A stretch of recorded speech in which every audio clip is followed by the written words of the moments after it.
and this is their story.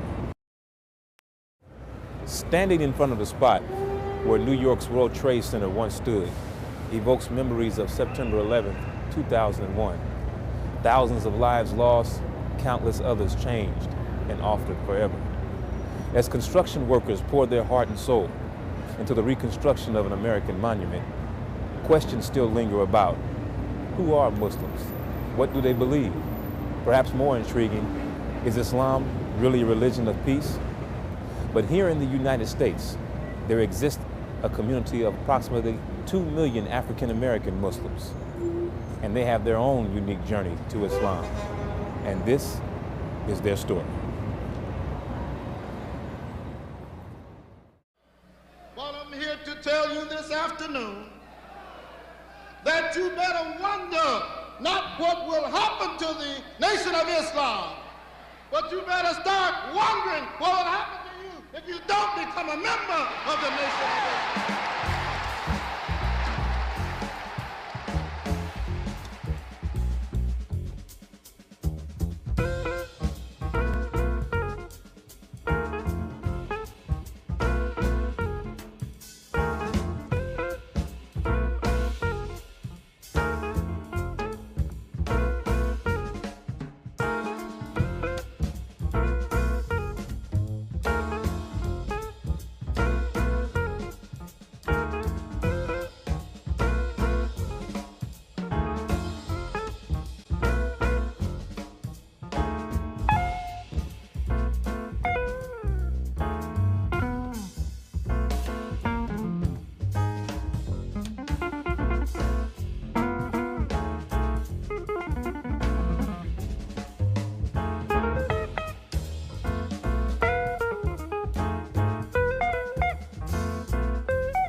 Chicago, February 26, 1975. While the body of its leader lay waiting for burial, the Nation of Islam held its annual Savior's Day convention. The armory overflowed with those whose life had been touched by his message. For 43 straight years, Elijah Muhammad had been the leader of a movement that demanded a race of people reclaim their lost identity, and did so by employing a strategy that shook America into facing the residue of its painful past. He said that we had to learn the knowledge of self, and that is the greatest thing that can happen to us, is that we have to reacquire the knowledge of self. The rest of the Muslim world had looked at Elijah Muhammad as a false prophet and the Nation of Islam as a cult. It might have been some of those things when you define those things, but at the same time, it was an operation taking place on a people who needed some severe transitioning. A movement that gave rise to some of the world's most courageous personalities. This is the end of the trail for the fighting, for everything. I'm ready to give it all up for Allah, God, and my religion, Islam, and my leading teacher, the Honorable Elijah Muhammad. I'm ready to die right now. And others who challenged our logic and intellect. No, we don't believe in segregation. We believe in separation. A society in which we can stand on our own feet and take care of ourselves as other intelligent people do. In the building of a nation is the building of character, and that lies upon the building of minds. It required a discipline in African American men, defying the stereotypes and cliches of their troubled past. The Honorable Elijah Muhammad's program took people who were ex-convicts, who were thieves, who were robbers, who were liars, who were pimps, who were players, and turned them into responsible human beings. Gave us a whole new culture. In an outpour of emotions, speakers took to the podium to express love for their late leader and an undying loyalty for the one to follow. His life was the will of God. His mission was the will of God. His passing is the will of God. His son is the will of God. And we are the will of God this afternoon. All praise is due to But lurking in the undercurrent of the nation was the unfolding of a much different story. And on that February day, Elijah Muhammad's seventh child, Wallace, would carry the ideas of profound change. The Imam actually freed our community.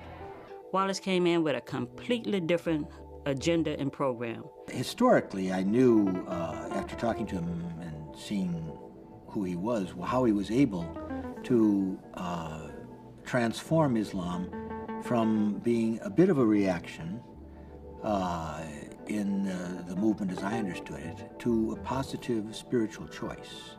All things balanced and in a good world, sociologists and others, they would be studying what he did.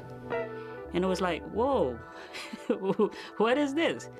And lo and behold, that was the religion of Islam.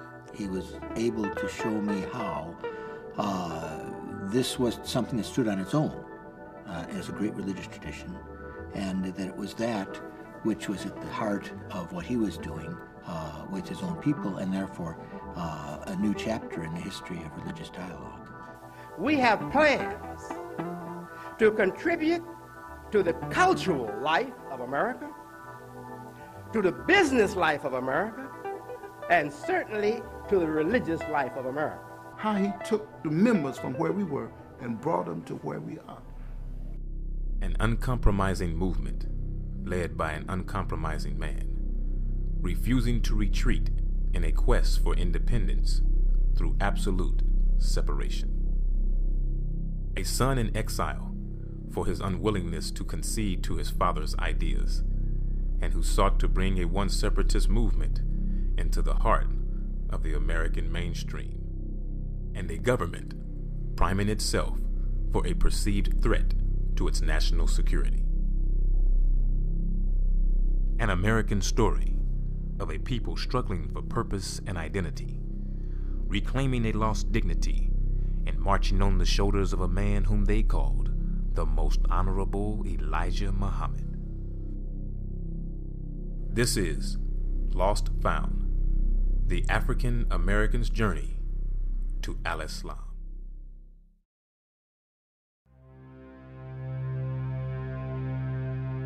Who are you? You don't know. Don't tell me Negro, that's nothing. What were you before the white man named you a Negro? African-American man had lost his identity. We did have some identity problems. No, what was your name? Yes, sir. And why don't you now know what your name was then? Here you have a people who were treated like they were animals. You've been beat down, you're inferior people. Where is your history? How did the man wipe out your history? During the 200 years of physical slavery, he lost all these things. He lost his language. What tongue did you speak? How did the man take your tongue? They weren't allowed to go to school. We did not know what purpose that we were created. He lost his values. Taught that they were inferior by nature. The African American was taught to hate himself. What did the man do to make you as dumb as you are right now? At the dawn of the 20th century, Black Americans migrated north from the southern states, seeking inclusion and searching for an identity. Having long been straddled with the burden of their blackness, the unforgiving rush northward brought the realization that they were hopelessly running from themselves. I was born in 1914 in Birmingham, Alabama. I'm 94 years old.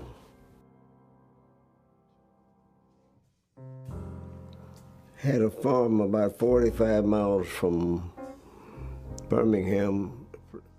I knew nothing of race or anything there because it was out in the country until I came to Chicago. I think it was 1921. Chicago was extremely segregated. At the close of slavery, blacks had long been accustomed to living within two distinct worlds: the ingenious design of Jim Crow and the emotional destruction it would cause went far beyond the boundaries of separation and etched itself within the hearts and minds of the segregated class. If you want to render something inferior, you kill in your own mind its value and importance. In your mind, its value and importance. And then it becomes something that you can kick, that you can throw away, that you can misuse, that you can abuse anytime. I mean, we all came out of the same pot. We all came out of the same pot of self-hate, lack of pride, lack of self-esteem, all of us, you know. And it wasn't just one or two of us, it was 22 million of us in that condition over the history of slavery. The white people would give the best jobs and the best everything to those of lighter skin. People with straighter hair and all that stuff, they got the best jobs. As your skin gets lighter, your future gets brighter. They were advertising Natanola bleaching cream. This was done way back in the 30s and in the 20s. And that's how the society was working at that time. I can't run and hide, 'cause I'm dying inside. And I really wanna be free, but I don't like being me. And all like a child with a toy, my pain brings them joy. So when will it be that I'm a man and not a boy? But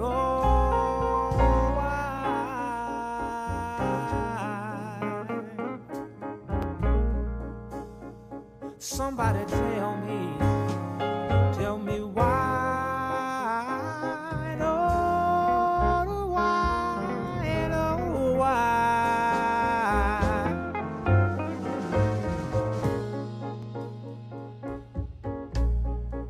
Sometimes when I'm all alone, I fall on my knees.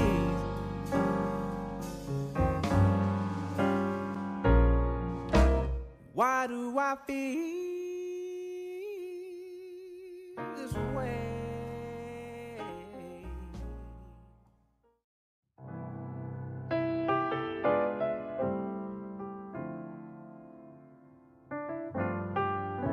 In the fall of 1897, Elijah Poole was the seventh child born to Willie and Marie Poole.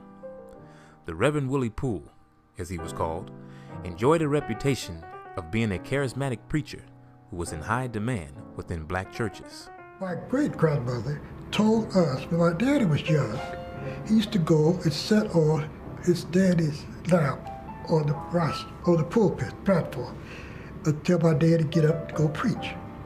He told my grandmother, my great-grandmother, his grandmother, he said, one day I'm going to be a preacher. Now this is a kid talking to his grandmother. He said, one day I'm going to be a preacher, but I'm not going to preach like my father preached.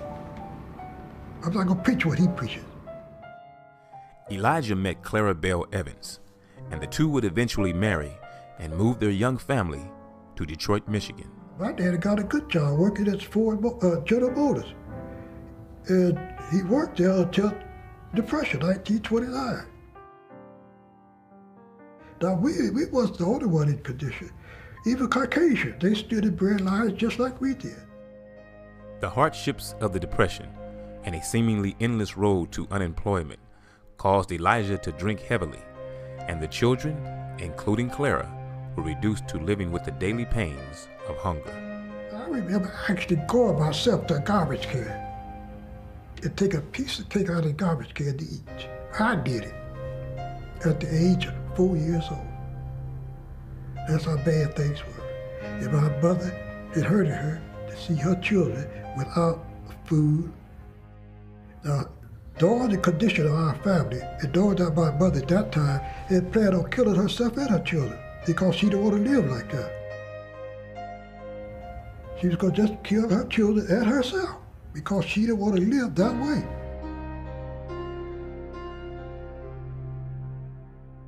She had 6 children. Husband without a job. She was carrying a 7th child, pregnant at that time, with my brother Elijah too. And nothing to eat. I remember the welfare lady came by, and my sister, Raya, we called her Lottie at that time, was so hungry, she was crying.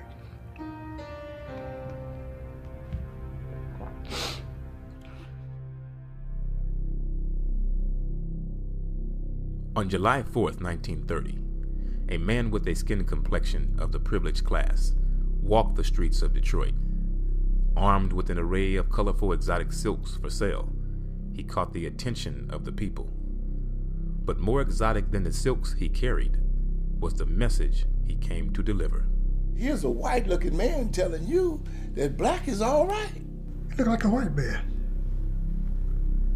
He was very beautiful, handsome man. He told us in effect that we were actually more than what we were, to try to balance off us being nothing. That following week, Clara sat and listened as this unknown silk peddler stimulated her conscience. Luther Spell asked my mother would she go with her to listen to his lecture the next time she go. My mother agreed.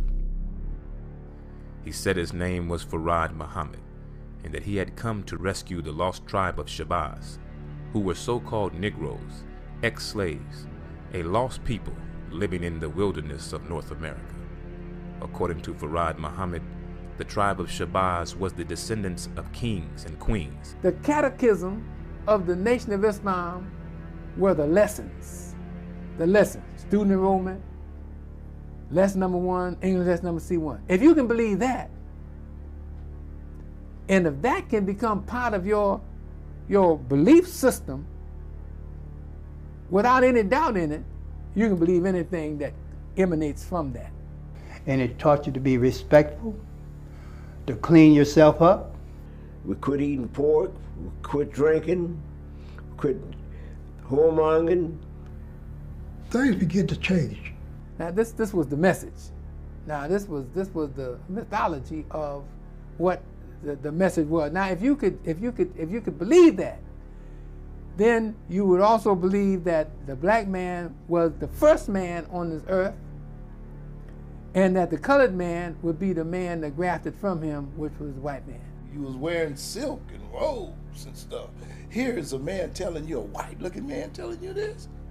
Oh, that's gonna fire you up. And we were proud that we were black, you know, where before we were ashamed of it. He was called the colored man. We wasn't calling colored people. He was called a colored man.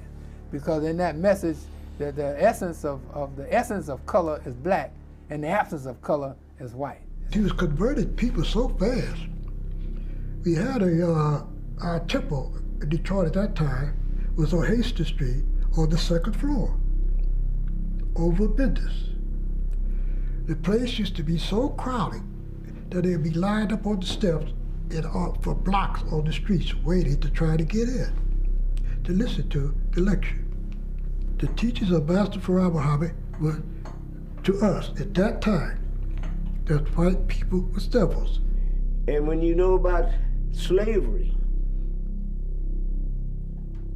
now that's enough right then to make you believe that the white people was the devil. He wanted to separate us from the slave mentality that we had by wishing up white people. That's what he wanted to get us away from. And he felt the only way to get us away from it is to call them devils. Elijah and Clara became Farad's prize students in this new teaching, and in 1932, he promoted Elijah to supreme minister. Circumstances fully unknown, and under pressure from law enforcement officials, Farad Muhammad was ordered to leave the city of Detroit. In that same year, Clara became pregnant with her 7th child. Farad designated this child to be a special one, and as legend would have it, told the expecting parents that this child would one day help his father in a special way. Soon after Farad's departure, the organization he founded fell into turmoil. Some of the people objected to Elijah's rise to leadership. Matters were further exacerbated by the idea that Farad had been elevated to the level of God. Master Farad Muhammad did not declare himself to be a god. He declared himself to be a prophet. He declared himself to be a prophet. After he left, the Imam Wallace Muhammad declared that he was a god, or he was the God, or he was God in the person of Master Farad Muhammad. On October 30th, 1933 in Hamtramck, Michigan, Wallace D. Muhammad was born the 7th child of Elijah and Clara. Elijah, who by now had become Elijah Muhammad, stood as the new leader of the organization that would become known as the Nation of Islam. With the Japanese attack upon Pearl Harbor, thousands of young men rushed the draft board to defend democracy and the free world. Elijah Muhammad refused to register for the draft and was eventually arrested and sentenced to 6 years in prison. Joining Elijah in prison was one of his followers, Karl Omar. Well, we knew that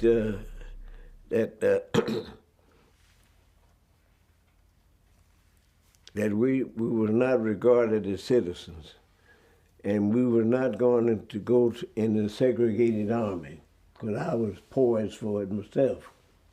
We were taught that we would have to go to jail if they tried to induct us, and we don't go. They knew good and well that we was right. That's the reason why. They know we was right. Even some of the others said, no, if I was black, I wouldn't go. In 1946, Elijah Muhammad was released from prison. Foremost in his mind was the development of the Nation of Islam school system. Number one, who is the original man? The original man is the Asiatic black man, the maker, the owner, the queen of the planet Earth. Elijah Muhammad is trying to teach all our original people they are in bad shape. Yeah, go ahead, brother. Elijah Muhammad trying to wake them up. You think he'll do it? Yes, sir. He's the only man with a program, right? Yes, sir. We felt that, yes, we were getting academic instructions that was equipping us above everybody else. But we also were looking at public schools as being a creation or establishment of the devil. Much to the surprise of many in Chicago, Elijah insisted that Arabic become a part of the school curriculum. Among those early Arabic students was his son, Wallace D. Muhammad.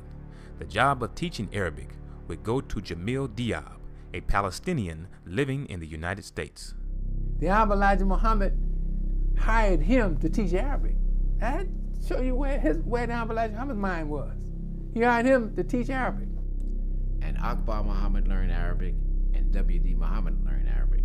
And that was the downfall, so to speak, of them staying with the Imam Elijah Muhammad and the Nation of Islam, because once you understood the Quran and you could read it in Arabic, you had to know that what Elijah Muhammad was teaching and what the Quran says had some distinct differences.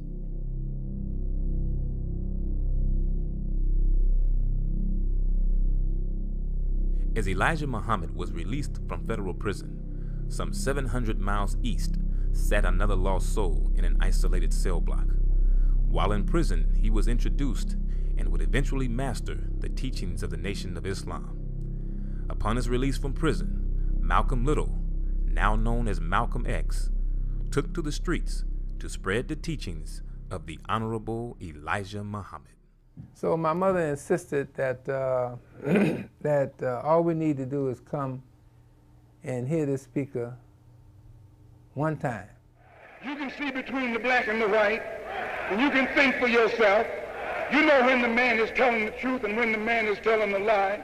And Mr. Malcolm was, he was mesmerizing. Well, Malcolm was the first black man that I met that wasn't an athlete or a musician who was good at what he did and knew it. No dropouts in our school. Nobody in our school with an inferiority complex, knees knocking and head itching every time they see a white man. Every time anything went wrong anywhere in the nation, Mr. Muhammad sent Malcolm. No, our little children who go to our school are taught to hold their head high. If it was Newark, New Jersey, he sent Malcolm. Taught to throw their shoulders back. If something went wrong in Louisiana, Mr. Muhammad sent Malcolm. Stop to stick their chest out. Am I right or wrong? I mean, we really started growing after Malcolm became minister. He was dynamic, and he had a message. I mean, he was really directly responsible for a large part of our growth. The message, the Nation of Islam message in those days was like a light in darkness.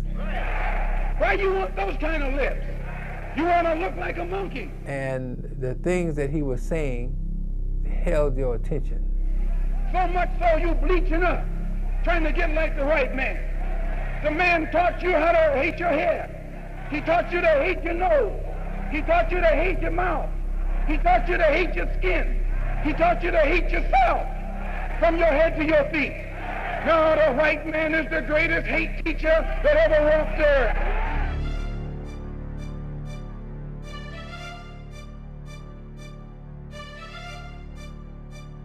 The senior FOI had strict military drill. Left face, right face, original salute. So as a junior FOI, we would do the same thing, but then add our influence with some fancy movements.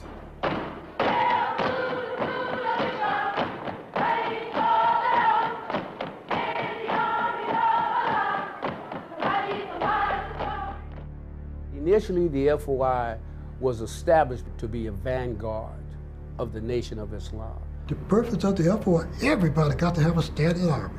Every nation needs a standing army. We were never the aggressor. We weren't bullies. We did never go out, man, and try to intimidate nobody. The FOI was not aggressive. They were defensive. We were not to be disrespected. We were not to be intimidated, and we were not to be violated. They called this the Nation of Islam.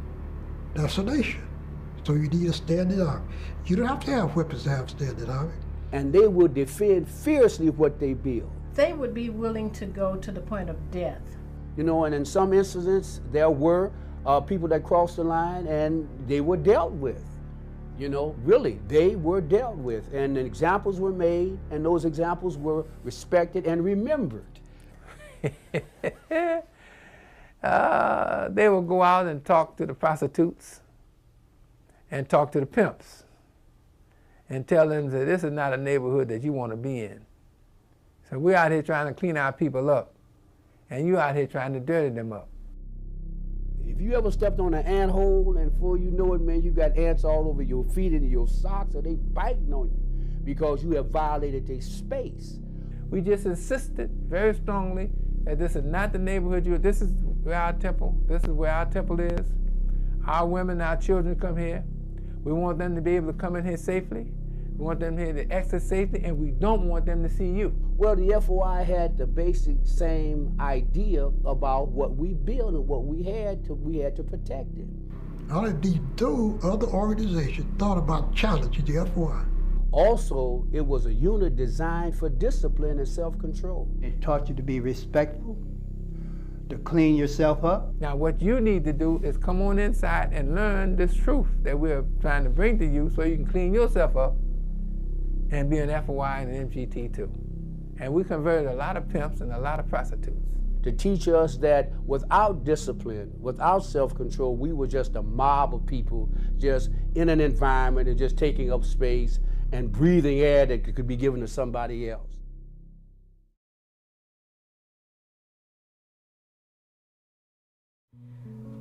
The name of the group was the MGT GCC, Muslim Girls Training and General Civilization Class.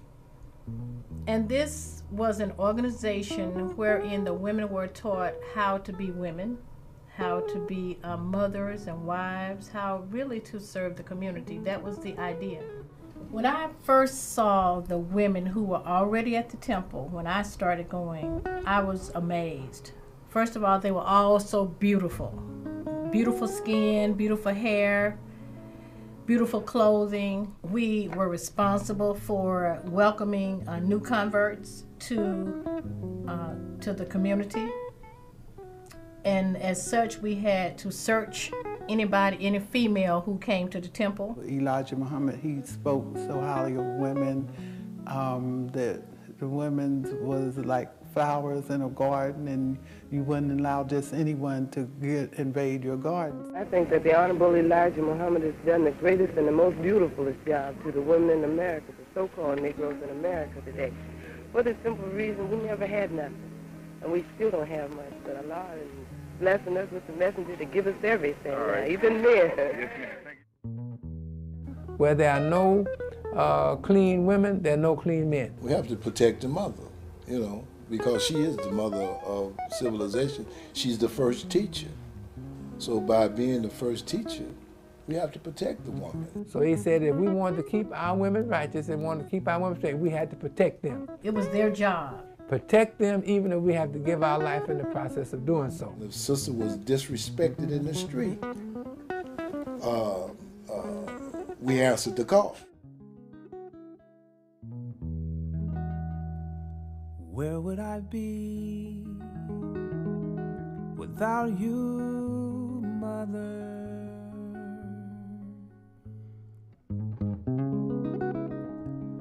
What would I do without you, strength of the earth? There is no me without you, mother.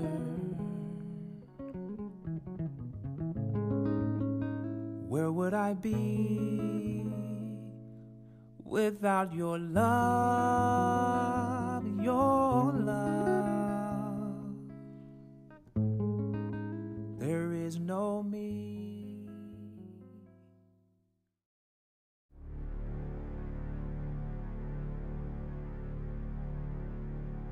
Well, the X, the X was very important and very valuable to us. And the names that are worn by black people in America are like names like Bunch, Powell, Murphy, Johnson. These are European names, and they don't fit us. The Honorable Elijah Muhammad said once we are accepted into the Nation of Islam, we should no longer wear the white man's name. These names were given to us during slavery by the slave master.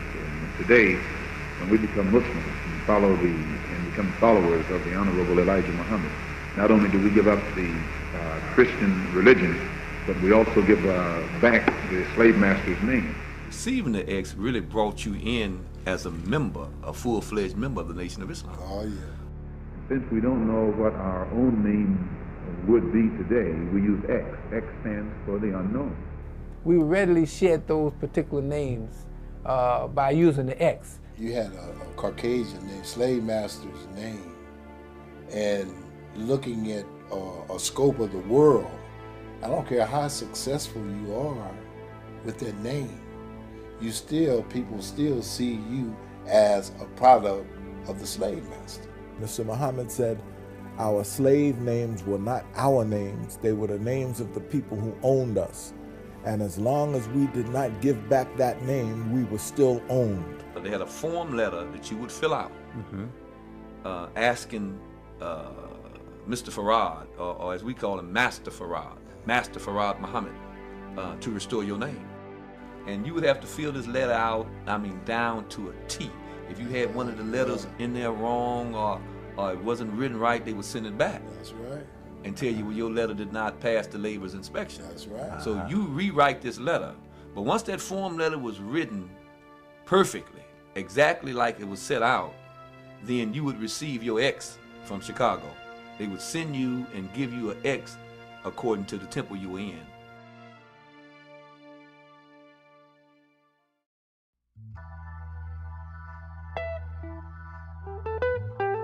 Every Every organization or every nation has a national economy. And our national economy was the Muhammad Speaks newspaper. The Muhammad Speaks was like the Nation of Islam. It was a hard-cutting, very demanding, in-your-face paper. It was the most important organ that we had. It was what we used, man, to stabilize our schools, our businesses. Before anything was built, we had Muhammad Speaks newspaper. That gave us more impetus now. We have an opportunity to spread our message. If you have something of this magnitude and of this importance, it had to be monitored, and it had to be taken serious. So each FOI was required to sell Muhammad Speaks. We had a quota. The quota was not mandatory. The quota was only there just to let every believer see what we all should be doing.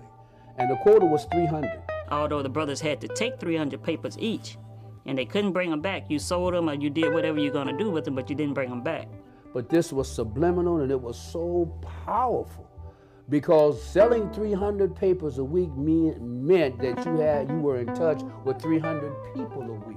And we would get our papers and we would go out and saturate the community, selling papers, bringing the people the message of the Elijah Muhammad.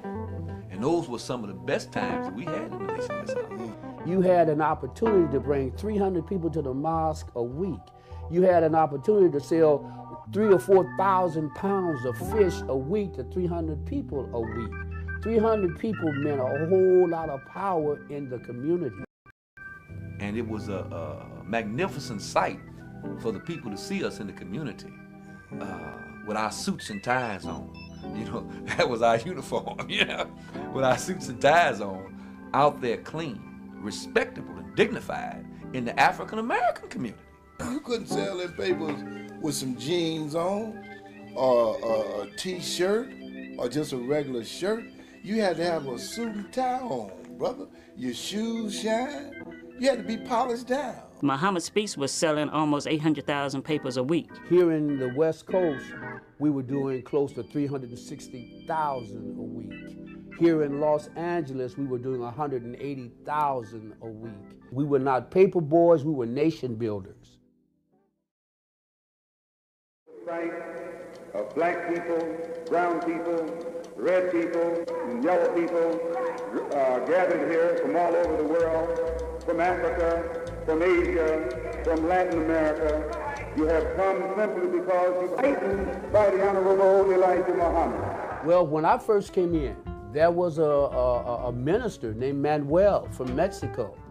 And he was close to the Honorable Elijah Muhammad. There was a brother that we spoke about, Brother Benjamin, up north, who was also very active in the Nation of Islam. In fact, they had a mosque in East LA. Could these brothers, the Latinos I'm speaking of, enjoyed the same kind of protection? Right. And absolutely. so if you bother one of the Latinos, you bother the black man. You bother the black man, and here come the FOI. Here come the FOI. 100, 400, 500 strong, whatever it took. Then the women too. Yes, sir. Latinos, the Elijah Muhammad taught, was part of the four races that were not member of the white race. He said there were 5 major races by color, as they call them: black, brown, red, yellow, and white. So the Latino that comes in, he's just like the black man. He's just like African American. So then, therefore, with the Latino that was in your organization, you had a number of Puerto Ricans in New York. You had Mexicans and other Latinos, Cubans out here. Mexican Cubans out here that were in the nation. Well, one of them was a minister. 2 of them were ministers. Ministers that could teach the audience of African American and Mexicans and Cubans. Well, I believe it's that in our own ethnic background, black people generally never oppose coming close to other ethnic groups. And Hispanics also, they're somewhat like that. They take you for what you're worth, you know. Among black people, among Hispanics, we don't so much look at each other as different ethnics, but we realize that we have similar problems, so that's kind of a uniting force between us, I believe. How did the greater part of the Puerto Rican community here in Spanish Harlem respond to the Nation of Islam and other Puerto Rican Muslims that were walking the streets? Well, because of the ideological particularities of the Nation of Islam, it was a mixed reception. Puerto Ricans tend to, see how the Nation of Islam, responded to us, and when we hear that our fathers were Asiatic black men, but our white mothers were devils, we didn't take too kindly to that.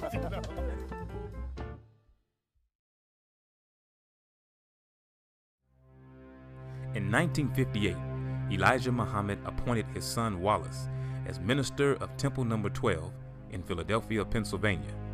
Wallace, through his proficiency in Arabic and his understanding of the Quran, delivered a message that was vastly different from that of his fathers. It was kind of a quiet and subtle thing that you begin to notice that there were differences or changes in the way he would maybe view a certain thing. Well, naturally, his teaching was different when it came to seriousness, because he began to teach a lot of Arabic. They would talk in terms of W.D. Farad, the Savior said this, and the Imam would be saying, or Uncle Wallace would say, Allah, Allah, and Allah this, Allah that, and he wouldn't, there would be no references to Farad as God. He didn't teach that the white man was a devil. He began to get away from that type of teaching that his father had taught. He would go off some time and think, and he would ask Allah. He would say, Allah, if I'm not seeing you the way that I should see you, please help me. Since 1952, Wallace had been locked in a legal battle with the United States government over his father's insistence that he not register with the draft board. He would eventually be charged with sedition and sentenced to 3 years in federal prison.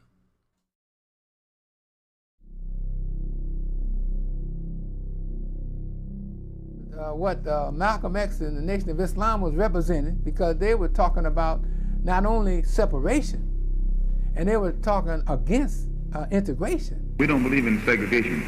We believe in separation. Separation into some land of their own in the continental U.S. Marching on Washington will not solve the problems that are confronted by the black people in this country. That's number one. Give me your problem. He's talking to the U.S. government. Give me your problem, which is this African-American ex-slave. You don't know what to do with him. Just give them to me. Give me 6 states to put them on, 6 fertile states, and I'll take care of your black man's problem. A society in which we can stand on our own feet and take care of ourselves as other intelligent people do. Never to want to marry white people. If the Ku Klux Klan want to keep their race white, I say, help yourself. Go to it. Now, when I say I want to keep mine black, Ku Klux Klan, keep your mouth out of it. When the Nation of Islam did separate, why do you think public opinion was so strong against you and labeling you a racist organization, a racist group? Because we wouldn't let any other race into our meeting. And the reason for that? Because the Honorable Elijah Muhammad said that why should we let them in? He said they've been keeping us out of their meetings for 400 years. He said now when we want to have a meeting among ourselves, all of a sudden they want to come in. The Nation of Islam was not a terrorist organization. They never charged us with any terrorism. We were never guilty of any terrorism. Like you said, we didn't carry weapons. We didn't proffer killing anybody, lynching anyone, contrary to what was being done to the African American at that time. A black man in America is in prison. He's born in prison. He's born a convict. He's born an inmate. And when we look upon the president of this country, from the eyes of a people who are as if we were in prison, the president represents nothing but a warden to us, who is over us to tell us what we can do and what we can't do. Whereas to the white people in this country, he's a leader. He's an exponent of freedom, justice, and equality. Although the Justice Department was closely monitoring the activities of Elijah Muhammad and the Nation of Islam. It was local law enforcement that took a much different approach, as was the case with Secretary Ronald Stokes in Los Angeles, California. There was a brother who had a cleaning business where he would pick up and deliver, and he had picked up clothes from different believers' houses, and that night he was bringing clean clothes back to them, and he was getting the clothes out of his car, and the police approached them down on the corner. I was at the temple and heard this disturbance outside of the building. So he said, well, just a minute, let me go out here and see what this is. I'll be right back. And he left. Secretary Ronald T. had come out of the door. He saw most of the activity was going on, and he raised his hands very high, and he heard him holler, "Stop, stop, stop." And just as he was saying stop, the police officer that was in the car, parked right in front of the house, stepped up out of the car and shot him right in the heart. If you're in the front, you probably could have heard something. I kind of think it was a brick building, but we probably was somewhat towards the back of that building. So actually, I did not hear anything. When I got to the scene, I ended up stationed on the corner across the street there, and I observed bodies lying on the sidewalk. I observed a crowd circling the entire perimeter of this mosque across the street. And what happened is that the police had cordoned off the street. They had the police tape up already. Every 5 feet apart, officers with shotguns were stationed and looking at the crowd. So they had 100% control of the situation. I also noticed that after we stood here for about 15 to 20 minutes, I was conscious of the fact that an ambulance had driven up, and the people in the ambulance attendants didn't get out of the ambulance to come up and give or provide any kind of service to the brothers. The police department did not respect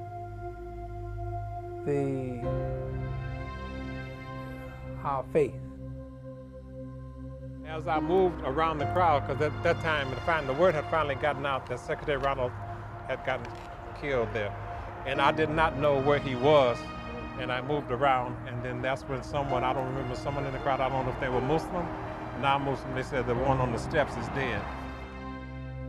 And Malcolm X came to town. Yes, he did. Did you speak with him? Absolutely, because I knew him. I knew him even before I moved to Los Angeles. I had known him for a couple of years before I moved to Los Angeles. Yes, he did come. He was very competent and very helpful. He was very upset. Oh, yeah. They beat him.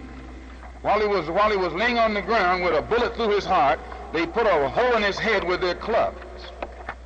They'd arrived early. As I told you earlier, even the policeman said, why should the ambulance hurry? There's nothing but niggers out there. Why, if some of you could hear or were aware of the conversation that the police engaged in concerning this event, I don't care how much anti-Muslim you might be, your own humane quality would make you resent with shame and their disgraceful behavior. I remember this policeman, Donald Weiss, said he saw this male, black male, or probably Negro male and nigger male, whatever, coming towards him with his hands outstretched, and he thought he was going to choke him. The police officer testified that our secretary was coming to choke him, and he was saying some words in foreign language, which we knew was Allahu Akbar, Allahu Akbar. Right. But that was his testimony in court, and out of fear for the safety of his life, he shot the brother. And I went to one day of court session, and after that, I didn't go back. Because, I knew that what they were saying, were lies, and I really didn't want to have an outburst in court because I certainly would have, So I never went back after that. I only went one day, and I didn't go back. Did the police ever speak with you and give you any information as to what happened? Absolutely not. What sticks out most in your mind from the incident? It's Allah, really. And now that I really know Allah, that how He really blessed me with strength that I never knew I had.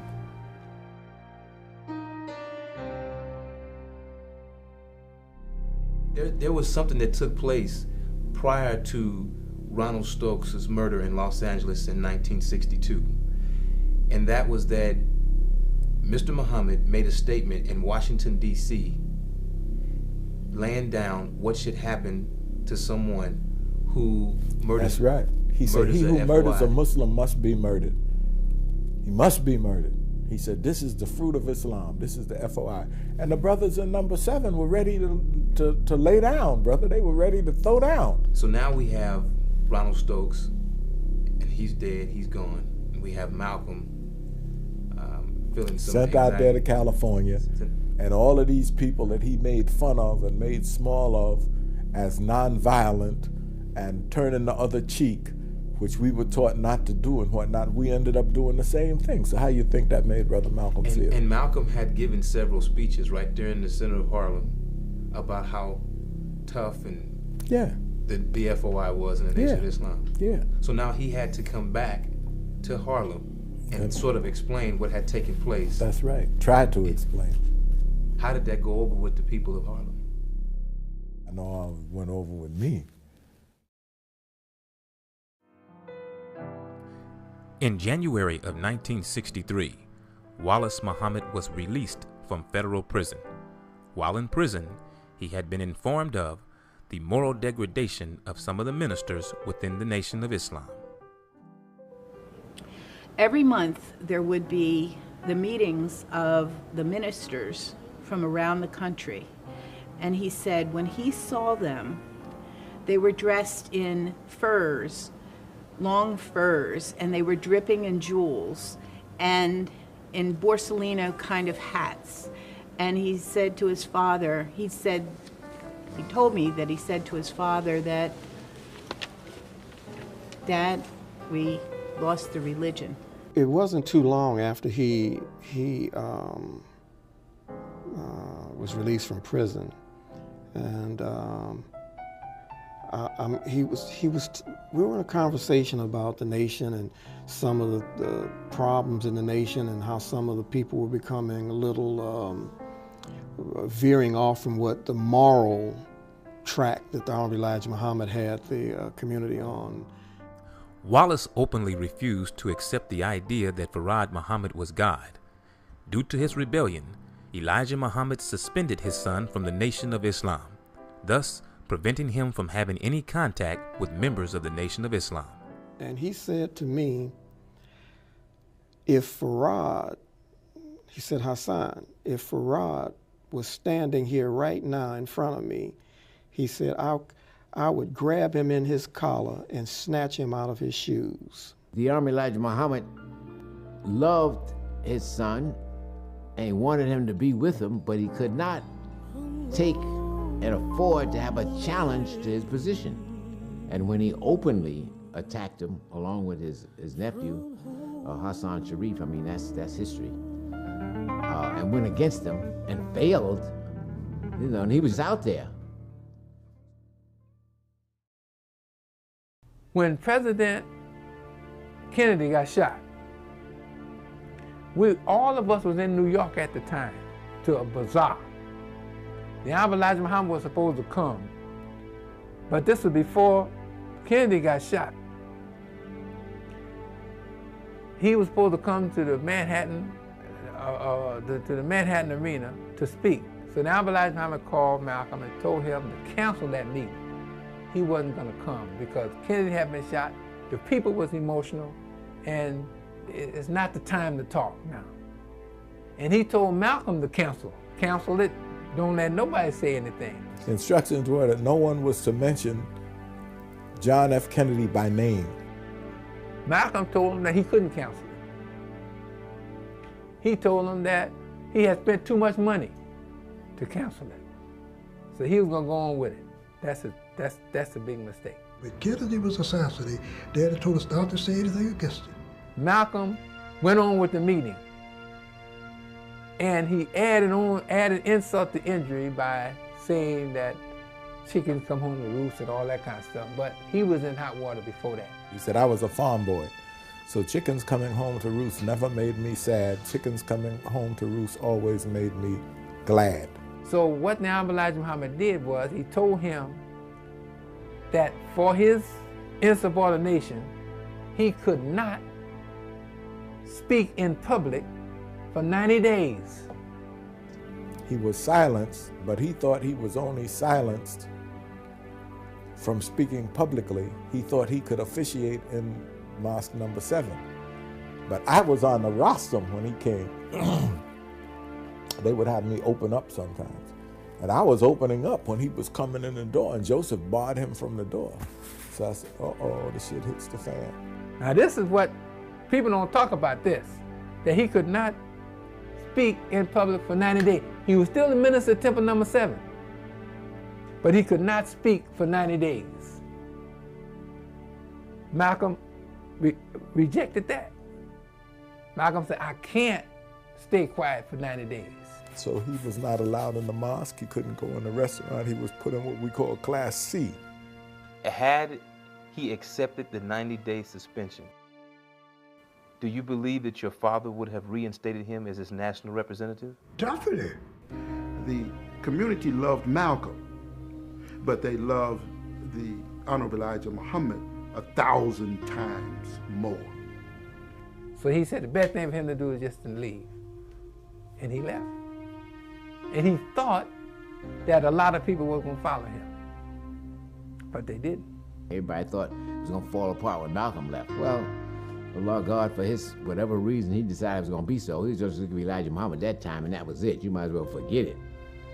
Because they wasn't following him in the first place by himself. They followed him because he was following the Honorable Elijah Muhammad. Malcolm's suspension from the Nation of Islam brought to surface what was only known by a small segment of the membership, and that was that Elijah Muhammad had fathered children with several of his private secretaries. So Malcolm finds out about these young ladies who have children by Mr. Muhammad. What is his reaction, and how is he feeling about the Nation of Islam and Mr. Muhammad? He didn't say nothing about it until after Brother Ronald got killed. And then he had to have some justification for the break. Whether it was the secretaries coming up pregnant, or it was a situation. Wasn't that? It was. You're saying it was Ronald Stokes. It was Ronald Stokes. He told me. He went to Mr. Muhammad and said, "Dear Holy Apostle, these brothers got wounded. Some of them will be in wheelchairs for the rest of their lives." He said, "Can we put another line on the charity slip and make a collection for them, for their support?" And Mr. Muhammad said, "We didn't kill them. We didn't wound them. The devils wound them. Let the devils take care of them." And that was... Wow. Malcolm told me this out of his mouth. Although Malcolm was upset behind the untimely death of Ronald Stokes, he offered a different account as to why he left the Nation of Islam. But the real reason is that Elijah Muhammad, the head of the movement, is the father of 8 children by 6 different teenage girls, 6 different teenage girls who were his private personal secretaries. At 2 a.m. on February 14, 1965, Malcolm X and his family were suddenly awakened when firebombs were thrown through the windows of their home.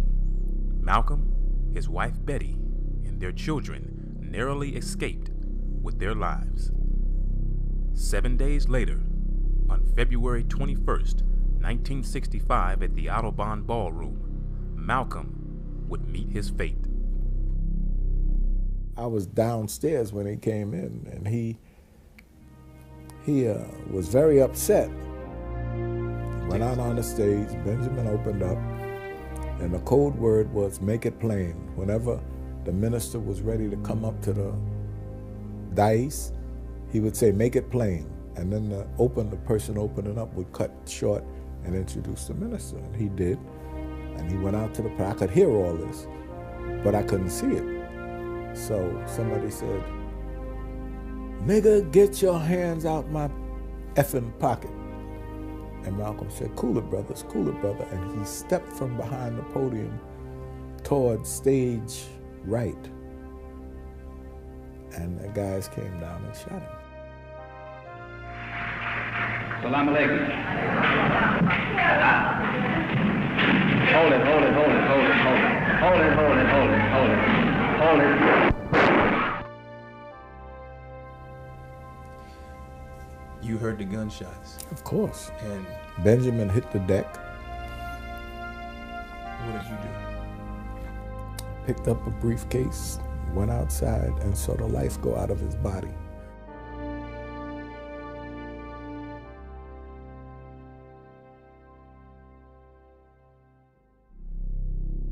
Soon after Malcolm's death, many began to speculate as to whether Elijah Muhammad had played a role in Malcolm's assassination. But our daddy would have never had no Muslim killed. Never. When Malcolm is assassinated, Malcolm X was assassinated on February 21st, 1965. Right. What was your grandfather's reaction? Well, at the time, I was excommunicated, and the Imam was excommunicated. We were both out of the community. But my father later told me that when they got the news, he said, your grandfather broke down and he cried like a baby. And I know a lot of people might say, oh, they're just saying that, they can say anything. My father was a truthful man. If my father didn't want to tell you the truth, he wouldn't tell you nothing. If I ask you just point blank, there are people that believe that Malcolm X's assassination, the bombing of his home, and the threats that he received could not have happened without the approval of your grandfather, the Honorable Elijah Muhammad. Absolutely false. Daddy would have never approved of nobody killing anybody. Daddy would never approve that. Have you gotten over the assassination? No. I broke down in tears 40 years later, 3 times, even on the subway, no. And if I think too much on it, I break down and cry now. Because up until Malcolm, I never thought we would see our day in the sun. And then Malcolm, I said, this is it. This is it. We go throw down. They either will kill us or we go become citizens of this country. Blood in my veins makes me the same.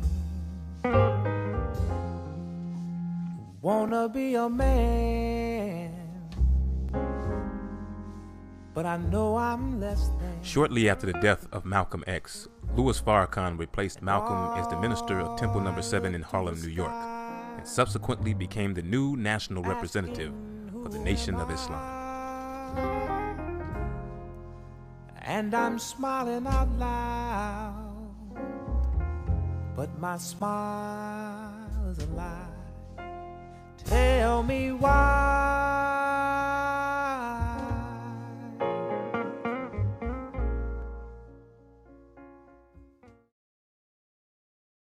With the assassination of prominent figures, combined with civil unrest and an ongoing war in Vietnam, America found itself at a crossroads of social change. And it was in this arena that then heavyweight boxing champion Muhammad Ali would face his toughest opponent.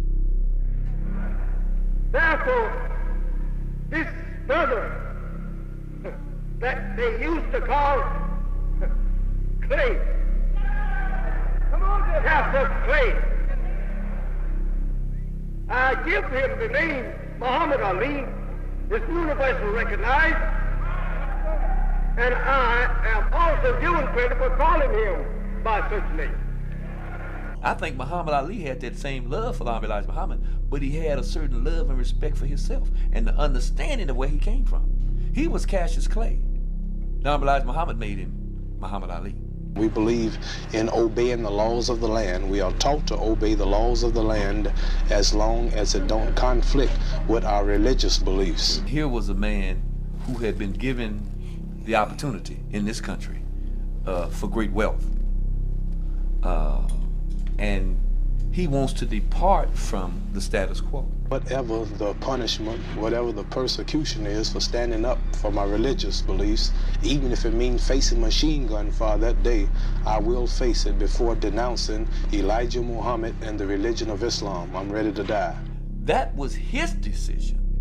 That was his consciousness. That wasn't a blind loyalty. Muhammad Ali would have stood machine gun fire. He would have done that. That's right. And I know it. And the country and those people that he's told that believe that he would do it. He wasn't doing that in ignorance. They describe Malcolm as being our manhood. Well, in some respects, Muhammad Ali was that too, but not in the eloquent sense, but just in that world of celebrity. As the 1960s came to a close, Elijah Muhammad turned to his next economic venture, whiting H&G Fish. As long as your stomach is in the kitchen of another people, you'll always be their slave. During the 1972 run in that area, Elijah Muhammad was really making an all-out push to grow the Nation of Islam, to expand it. And we're getting to an area now that is international trade. If you're going to build a nation, you need an infrastructure. And the infrastructure must include business. Well, it just happened that in New York, a gentleman by the name of Alisan Dobra, he was a Turkish Muslim. He met the Honorable Elijah Muhammad. He hired Mr. Dobra on the spot just to train the members of the Nation of Islam in the area of international trade. This was the first time in the history of black people in America of African descent being given an opportunity to take the leadership in such a dynamic, independent role of economics. At the behest of Elijah Muhammad, Nadar Ali negotiated a deal with the Peruvian government to import large quantities of fish to be sold by members of the Nation of Islam. This was aimed at furthering Elijah Muhammad's objectives of gaining economic independence. How much pressure was on each rank and file member to sell that fish? Well, a lot of pressure, but it wasn't physical pressure. It was mental pressure. Usually a quota would be initiated, and the captain, who had control of the men, would implement a quota on you rather than you coming in telling them what you were willing to do. From the sale of whiting H&G, the Nation of Islam grossed over $18 million a year. But such a massive business venture did not come without challenges. We unloaded 7 ships in the LA harbor. We unloaded 7 ships ourselves in the LA harbor. We came out on the docks to help. They said we were not union. And that was a union dock. So what the union people did, since we came out there, they said, well, we'll close down the docks. We won't do nothing. And we weren't going to allow nothing or nobody to stop us. So they said that they wouldn't unload it, period. We had 20 trucks, we had our own men, we had 240 men, and the captain said, look, we'll take care of it ourselves. And he called them all to attention. And he told them what had to be done. And they say, well, look, you can't do that. This is a union dock. If we don't unload it, it won't be unloaded. Those brothers pulled off their coats after the longshoremen left and sat down. Their brothers pulled off their coats. They went inside the warehouse. And a couple of the brothers knew how to operate cranes. Brother jumped on the crane. In fact, it was a Lieutenant Rayford. I know, a little bitty brother, man. He was small in size, but his heart was big as the ocean, man. He was a fiery young soldier. And they started running that little tow motor. He operated and swung that big lift around, and brother began to stack it on. Just stack the fish on top of that bed. And started sending the fish down on the conveyor belt. We had our own trucks come in. Over 200,000 pounds on that first shipment, if I'm not mistaken. We unloaded it off the dock and started putting it on the truck. Shop stewardess came out and told us, now listen, the union is going to send some people over here to let you know that, you're not supposed to be doing this. So the captain said, man, don't worry about none of that, man. You do what you got to do. We're going to do what we got to do. We're not going to let our fish rot just because we are not in the union. The guy said, who's in charge? As soon as he said that, man, We stopped and the captain stepped straight to the point, man. Captain Ali Rashid was so cool. I remember he had on a black outfit, and the captain said, "I'm in charge, man." And the guy told the captain, said, "Well, look, you know, you're in violation here. You can't do this." And the captain said, "In violation of who and of what? Who am I violating?" "Well, this is a union dock, and the union has to do this. You can't do it." The captain said, "Look, man, look at me." Captain said, "These are our fish. These are our men. Allah's God, so what you want to do?" 200 men, everybody was ready to do whatever we was going to tear that dock up. And the man said, "Look, I ain't got nothing to do with this fish. I sure ain't got nothing to do with God, with Allah, so y'all handle your business." The captain said, "You a smart boy. Here, take a piece of fish." Gave him a 5-pound box of fish, and we finished the work. And, that was it. During the 1974 Savior's Day Convention, marking the birth of Farad Muhammad, the Nation of Islam's National Secretary, Abbas Rasul, opened the convention by outlining the nation's profound accomplishments. Salam Restaurant, the Muslim import stores, the Muslim fish house, the Shabazz grocery store, the Shabazz bakery and coffee shop, Temple No. 2 clothing store and office building, the new sales and office building on 78th Street, the Guarantee Bank and Trust Company, Progressive Land Developers, Muhammad Speaks newspaper plant, which is a cold storage and warehouse. So in closing, I would like to say just this, that the followers of the Honorable Elijah Muhammad have distributed in the hells of North America during this past year over 34 million Muhammad Speaks newspapers. Moments later, Elijah Muhammad, in failing health, addressed his faithful followers in what was to be his last Savior's Day appearance. "I said to you, my beloved brothers and sisters, yes, sir, give justice to where it belongs. Yes, sir. And don't try and rob people out of justice. Yes, sir. Yes, sir. If the white man in it he has freed you and me to go to work for self, and you go all around the earth, you don't object, go wherever you want to, then he's not to blame today. You're the one to be blamed. Yes, sir. We all love to be equal with other people who are equal. Well, then do something to make them to accept us as their equal. Yes, sir. We can't sit off over here on the curbstone and tell him to come sit down with us. Right. No.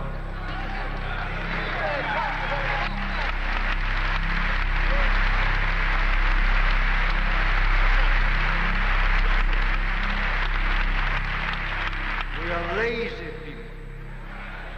We want something for nothing. Yes, sir. Yes, sir. That's what the way we are. We are lazy.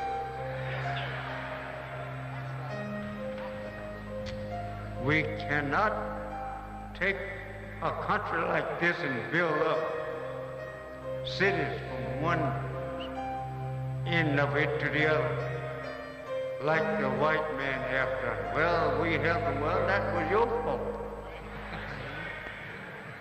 Certainly he was going to use you. Yes, sir. If you did not use yourself. Yes, sir.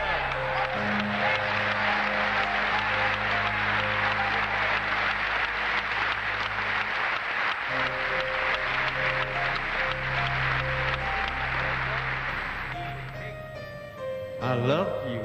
Yes, sir. We love you too.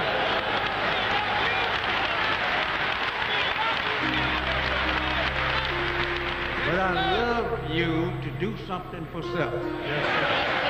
Yes, sir. And stop putting your faults on the slave master. Yes, sir. And I've said to you in the name of Allah, Assalamu alaikum.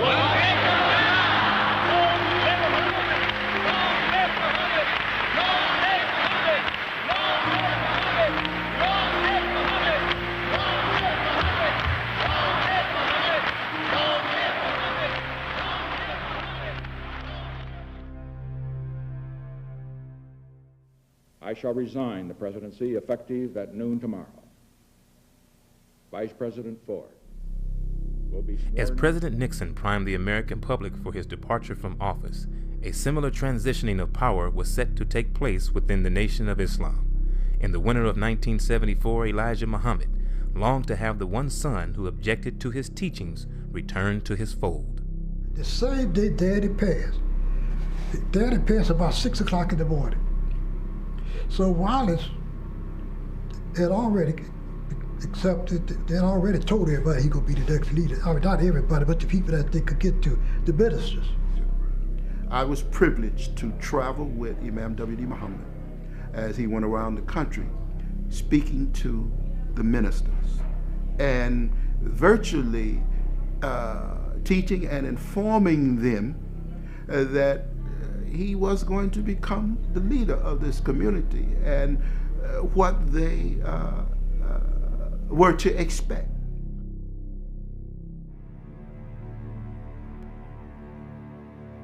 He was different than anybody else, and he was on point from anybody else, and you could see that he was not in the mold that everybody else was in. He was not in the history mode of black and white as anybody else.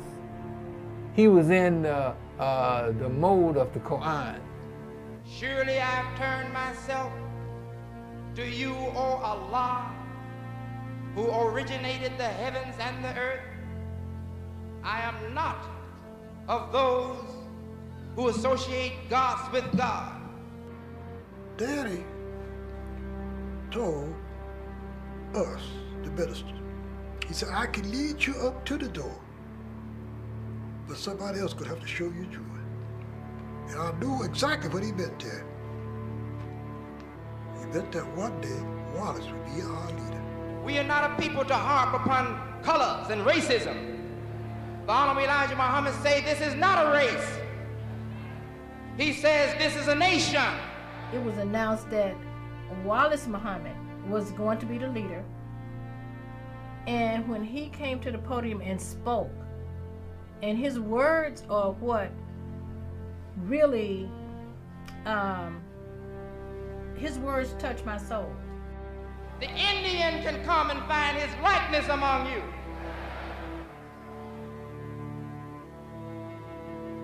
Yes? Even the European Gentile can come here and find a likeness among you. And here's the younger man who has really takes up where the father leaves off and is going into another direction. And you could sense it. The Honorable Elijah Muhammad will fill our hearts. Love for him will never depart from us. Respect for him will never depart from us. Though his 130-some pound physical body does not sit in the chair of his office, we still respect that chair because we know his works, his teaching, his thoughts, his feelings, his aspirations, his ambitions were not that came into being with the flesh that Georgia produced, but is that came into being with time itself. This is a nucleus. This is a beginning. This is a small community. But the nation of Islam is the whole earth.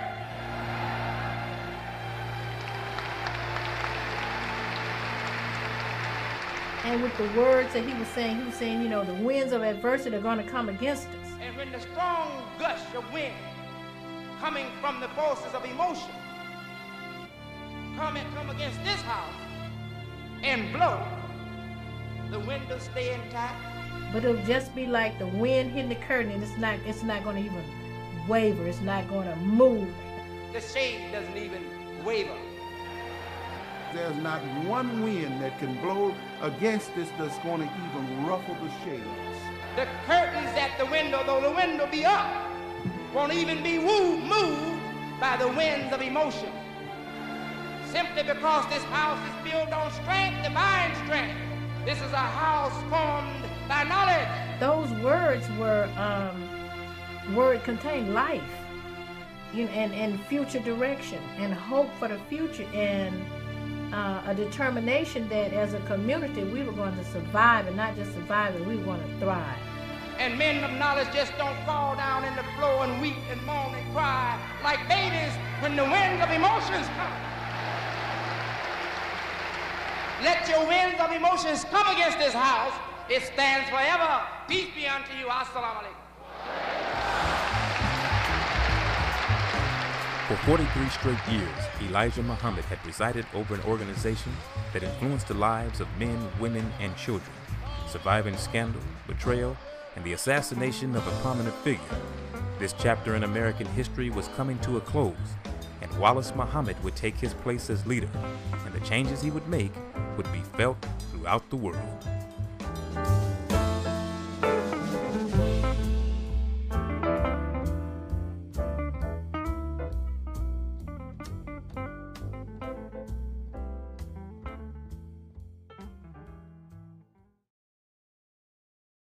Wallace Muhammad disbanded the Nation of Islam and changed its name to the World Community of Islam in the West. With this transition, he would be forever referred to as Imam, a title identifying him as a Muslim leader throughout the world. We have now clearly declared ourselves to be not only Muslims, but followers of the Quran and followers of Prophet Muhammad. Yeah, you know, almost from the beginning, the Imam began establishing the universal teachings of the religion, almost from the beginning. Muslims believe in the oneness of God, the oneness of society. And we don't believe that society can function well unless it's in agreement with itself.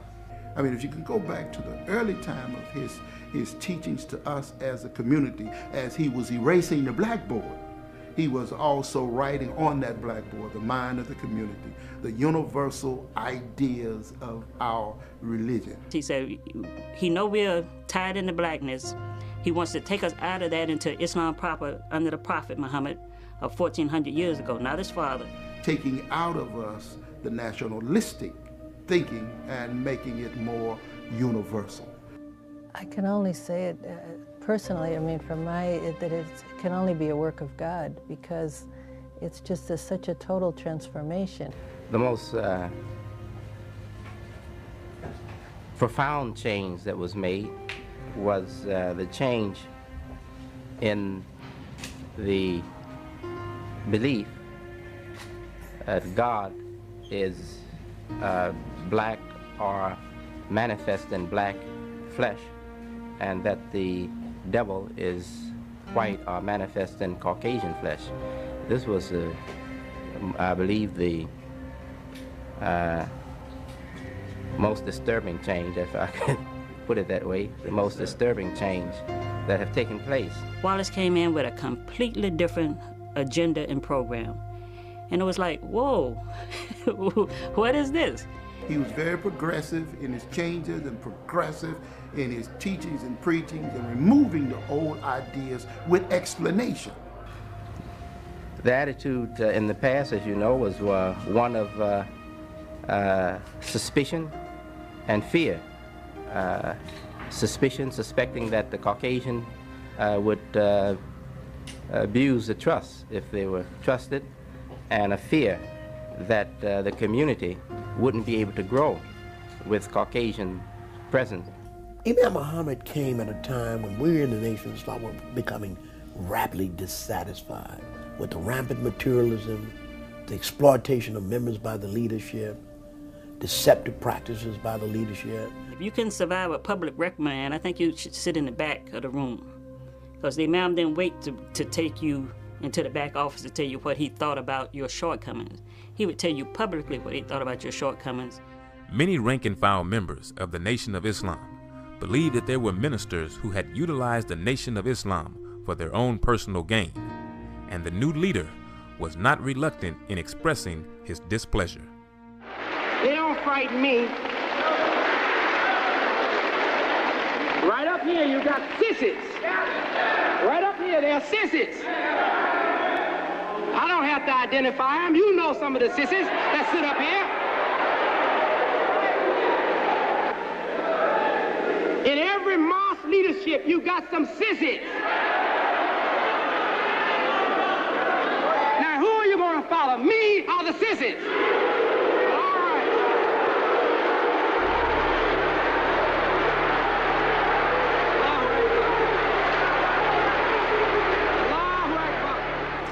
When the imam came into office, everything had to be made over again. He had to bring these people now out of the teachings of Elijah Muhammad that they had been in since the 30s. Imam Muhammad made a tactical withdrawal that was so powerful, because you got to realize that the FBI had their scopes on the Nation of Islam and had listed us as a terrorist organization. And when he came in, he started changing temples to mosques, which meant taking out chairs and having prayer rooms. He started having to fast the Ramadan in the appropriate months. But in time, he deconstructed and dismantled many of the structures or the infrastructure that was in place during the Honorable Elijah Muhammad. But Imam Muhammad, being as wise as he was, made a tactical move and took us out of the uniform, reassigned us, and put us back in the street looking like everybody else. So they didn't know who they hit. Because I worked with him in the early days in placing, moving cities. And I always wondered why, when you come into something and it's basically stable, why do you start shifting people around? And because when the people who are now unsure of the direction and they got a familiar face in front of them, the best thing, if I was organizing something, keep the familiar face in front of them, and your changes that you're trying to implement through that familiar face in front of them, use them to implement the change. But when you start shifting people, you erode credibility, you got new faces, people don't know them, they themselves are unsure. There were those who were in disagreement with the changes that Wallace Muhammad had made. Among those who were in opposition to his new direction was Minister Louis Farrakhan. I was sitting in a mosque in St. Louis. I was sitting there on the floor. This is November of 1977. And Imam Muhammad had evidently heard the rumblings. So Imam Wallace Muhammad said, I heard that there's some people trying to reestablish or rebuild the teachings of my father. I put a nail in that coffin, and you'll never be resurrected. In June of that year, I had resigned from Imam Muhammad and relocated to St. Louis. And by the middle of '78, Minister Farrakhan held a couple of meetings here in Chicago, and he began to recruit people who wanted to help him to rebuild the Nation of Islam. I tried to talk him out of it. When he broke away from Imam Muhammad's community and reestablished the Nation of Islam, we say the smaller segment went with that break. Because he felt that he came to give himself to help Imam Muhammad, but Imam Muhammad and those around him had this apprehension about Brother Farrakhan and didn't trust the help that he came to the table to offer him. Louis Farrakhan left the world community of Islam, which had been changed from the Nation of Islam, in 1977, and started a new Nation of Islam that has no connection and is not a continuation of the Nation of Islam headed by the Honorable Elijah Muhammad. That went with him were those, what we call those die-hard Nation of Islam followers who didn't want to change. So really, it might have been a help to us. They moved over there, fine. That clears the way for us to move faster with what we have to do. Most of us at 1975 most of us became students of Imam W.D. Muhammad. Minister Farrakhan never became a student. Shortly before I returned to Chicago as the Archbishop 11 years ago, I had heard of his name because of his work in interfaith dialogue. Prophet Muhammad says many things about who's the best. Says the best of you, one who loves for his brother what he loves for himself. That means the best of you is the one who's true in his saying that he loves his brother, because he's not just talking. We've discovered over these last 12 years of meeting together and sharing our faith. He was so imbued with the revelation to the Prophet Muhammad that it was his own life that was closely involved in what he was telling you from the Quran, and he spoke in Quranic terms almost all the time, even in personal conversation. As Muslims, we are told that every human being is Muslim. The word means wanting peace and wanting to be at peace. Living these together brought us to feel more and more that we are brothers and sisters in the human family, as Imam Muhammad always taught. That we have to build on what we have in common, and this is how we'll help to bring peace in the world. He automatically then is in a condition to work for peace with his fellow man. When we would meet, that's what we always felt, that we were one family. That yes, two different faiths, but the love that we had for God, and this love that had to be translated into love for each other, was really the base of our relationship. So if we can, as the two major religions in the world, Islam and Christianity, find our way together, then the world will be at peace. Every time I met with him, up to the last time, just a week before he passed away, I left with a great peace. I realized afterward that it's not by chance that every time he would greet us, we was with Assalamu alaikum, which is peace be unto you. And that's exactly what I felt every time I would be with him. In 1974, in December, right before the Imam Elijah Muhammad passed, Imam Muhammad began to tour the country and represent his father. He came here to Los Angeles, and I assembled 1,200 men downstairs on this property, on this site, in the mosque. And we had our regional FOI meeting. And in that meeting, Imam Muhammad said that he, Master Farad Muhammad, and the Honorable Elijah Muhammad were like a three-stage rocket. He said the first stage of that rocket is designed to get you off the ground. Master Farad Muhammad appeared July 4th, 1930, and began to teach what is now called Islam, or the teaching of the Honorable Elijah Muhammad. The second stage of that rocket is designed to put you in orbit. The Honorable Elijah Muhammad stood us up, cleaned us up, gave us a thirst for education, pointed us toward the Kaaba, and taught us the importance of doing for self. But the last stage of that rocket is the most important part, because the last stage takes you all the way to your destination.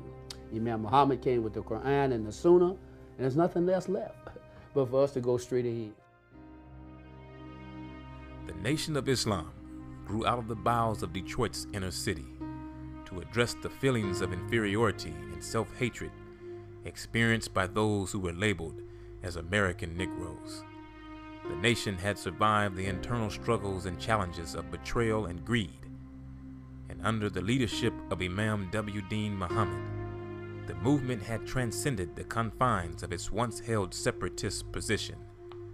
And now at the Vatican, the world stage of religious unity, Imam W.D. Muhammad was the culmination of 6 decades of struggle and exemplified the miraculous road that the Nation of Islam had traveled. We cannot but look for opportunities for religions to meet and by sincere discussion come to a better knowledge of each other. We thank Allah for this occasion, for leaders from the great religions to meet here in this holy city of the Catholics, hosted by His Holiness John Paul II, their leader, who has our delegation among his Muslim well-wishers and fervent admirers. I have devoted my life to building bridges. Inclusion was in my heart. I believe I wanted that, and I think my father conditioned me to want that. That is, not to be separated, but to be with all good people.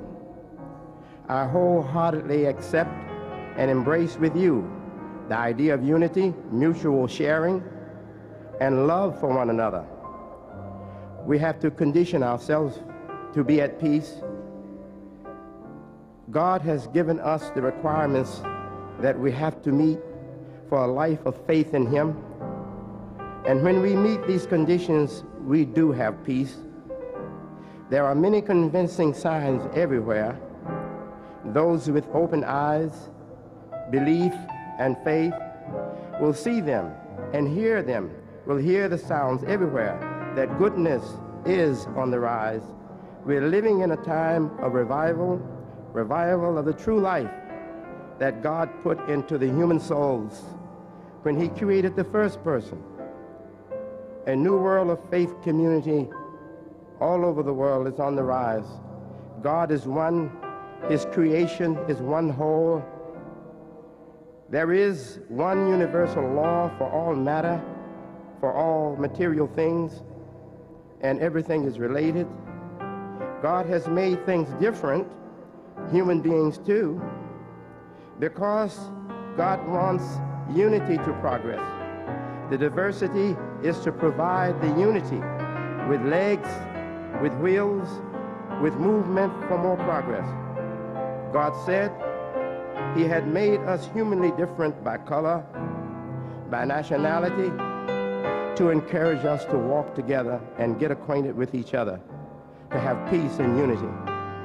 We thank His Holiness John Paul II for making this opportunity possible.